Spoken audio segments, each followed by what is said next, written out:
Google has long promoted a culture of openness, with employees allowed to question senior executives. But it is also dealing with criticism that it has not done enough to hire and promote women and minorities.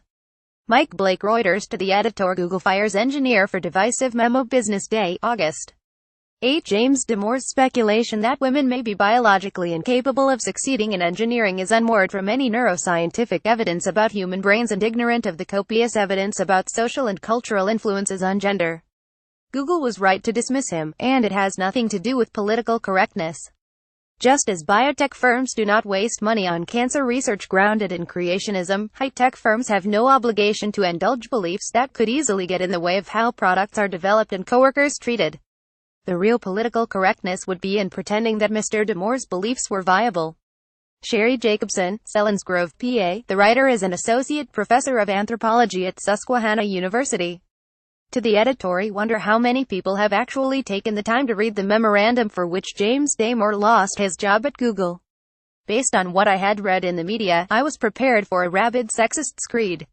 Instead, I found a closely reasoned discussion, expressed in moderate terms. I did not agree with everything that Mr. Damore said. In my career as an engineer, I have seen both overt sexism and the softer sexism of social assumptions. But most of what he said was simply a restatement of what we already know or suspect about the biological differences between men and women. Agree or disagree, this is not the kind of provocation that warrants dismissal. I fear that our society is suffering from a new McCarthyism, in which, as Mr. Damore and, before him, Larry Summers discovered, even to mention the possibility that inborn differences play a role in our vocational affinities is to lose one's livelihood. Joshua Phillnew, London, Con. To the editor. A contentious memo ripples beyond Google. Business Day, August 9. Thank you for the excellent article about a Google engineer, James Damore, whose memo wrongly argued that women are innately less able engineers than men. I am a transgender scientist, so have experienced life as a woman and then as a man. As a woman at MIT in 1973, I was the only student in a computer science class to solve a particularly hard question on an exam, but to my surprise the professor announced that nobody had solved it. After class 1 showed him my exam, he insisted that my boyfriend must have solved it for me.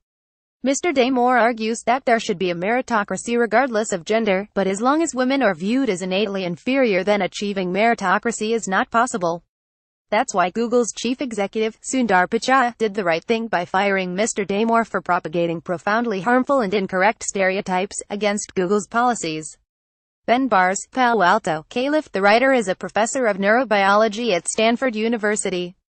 To the editor. Have we really come to insist that the population of women and the population of men have identical interests and aptitudes, and that anyone like James Damore who points out obvious differences is guilty of sexual harassment and must be fired, just as a higher proportion of men are football fans and a higher proportion of women are knitters, a higher proportion of men are interested in computer coding and a higher proportion of women are interested in teaching kindergarten?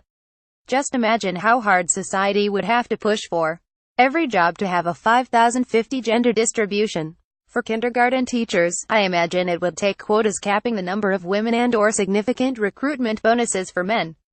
James G. Russell, Midlothian, VA. To the editor. As an employee rights attorney practicing in California, I've read with fascination the paper's coverage of James Damore's firing at Google. Some of the press coverage suggests that Mr. Damore will have a difficult time making legal claims. Not so. California Labor Code Section 232.5 prohibits retaliation against workers for complaints about workplace conditions. Mr. Damore's memo is exactly that, a complaint about workplace policies. Reading the entire memo reveals that it is a well-researched and constructive piece about how to potentially reduce gender discrimination. Samuel Pielson, Calif. To the editor. As a longtime information technology manager and consultant, now retired, I am puzzled by the carping about gender diversity in the American IT industry. I always saw underappreciated women programmers as a recruiting opportunity. You don't want them, then I'll take them. In recent years, the IT industry has increasingly turned to Asian workers, who are predominantly male, because of gender prejudice in Asia far more egregious than America's. Look no further than IT's male-dominated hiring pool to explain why gender diversity is a lost cause in the IT industry. James F. McManus, 3, Phoenix.